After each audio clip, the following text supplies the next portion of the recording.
দেশে এবং প্রবাসে অবস্থানরত সবাইকে আন্তরিক শুভেচ্ছা এবং সালাম। আসসালামু আলাইকুম রহমতুল্লাহ। একটা বিষয় খুবই খারাপ লাগে, সেটা হচ্ছে বিদেশের মাটিতে আমরা যাই, বাংলাদেশি মানুষ যাই, সেটা যে কোনো টাকা ইনকাম করার জন্য। বলতে গেলে অনেকে শ্রমিক ক্যাটাগরিতে যায়, অনেকে জব ক্যাটাগরিতে যায়, অনেকে আবার দেশের টাকা চুরি করে ওইখানে লাইফ লিড করতে যায়, জীবন কাটাতে যায়। বিদেশের মাটিতে ফুটানি করতে চাই না, ফুটানি করতে যাই শুধুমাত্র যারা চোর বাটফার আছে, যারা দেশের টাকা মেরে বাহির নিয়ে যায়, তারা ফুটানি করতে চাই। এখানে একটা বিষয় বলবো, সেটা হচ্ছে খুবই খারাপ লাগে যখন বিদেশে যখন দেশ থেকে কোনো একটা মানুষ পলিটিক্যালি পরিচয় যায়, সেটা জামাত হোক, বিএনপি হোক, এনসিপি হোক, ওইখানে যারা কামলা দিতে গেছে, কামলার এক গ্রুপ এখান থেকে কেউ গেলে তার বিরুদ্ধে স্লোগান শুরু করে দেয়। অর্থাৎ দেশের যেটা একটা বাপ মূর্তি থাকে বাংলাদেশের, এই বাংলাদেশের ইমেজকে ডাউন করার জন্য পুরো ওইখানে উঠে উঠে লেগে যায় পিছনে। কামলা দিত গেছস, ওইখানে কামলাই দিবি, সরাসরি ভাষা। যদি পলিটিক্স করতে হয় তাহলে দেশে দেশে এসে করবি।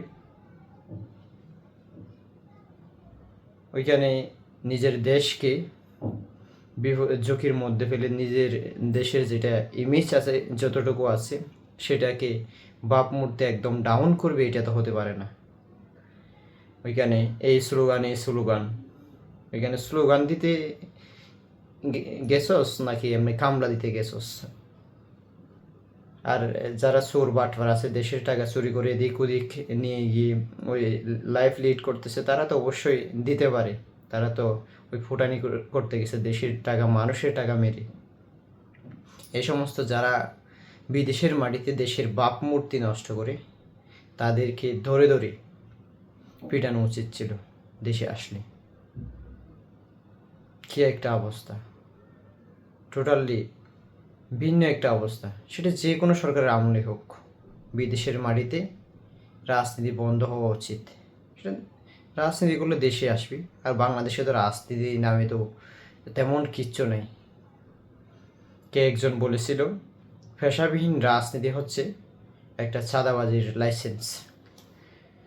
রাজনীতি হচ্ছে দেশ এবং মানুষের উপকারের জন্য। পেশা ছাড়া রাজনীতি করা হচ্ছে চাঁদাবাজি করা, টোটালি বলতে গেলে। এ সমস্ত বিষয় থেকে বের হয়ে যারা রাজনীতি করবেন, তাদের উদ্দেশ্যে বার্তা থাকবে, পেশা থাকবে, সাথে দেশ এবং মানুষের জন্য, কল্যাণের জন্য কাজ করবেন।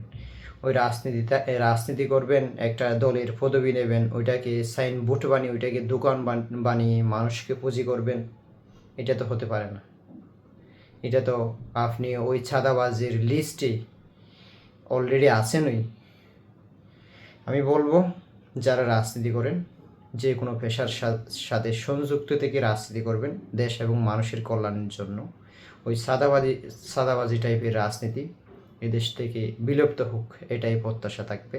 আর বিদেশের মাটিতে যদি রাজনীতি করতে চান, তাহলে আপনাদের জন্য ভিন্ন বার্তা। বিদেশের মাটিতে বাংলাদেশের ভাবমূর্তিকে ডাউন করার জন্য এই স্লোগান হতে পারে না, টোটালি আমার বাসায়।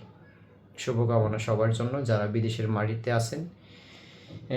কীভাবে ফ্যামিলিকে ভালো রাখবেন, কিভাবে নিজেকে ভালো রাখবেন, এই চিন্তায় জীবনটা কাটাবেন। আর দেশের ভাবমূর্তি নষ্ট হয় এমন কাজ করবেন না, আশা রাখব। ধন্যবাদ সবাইকে।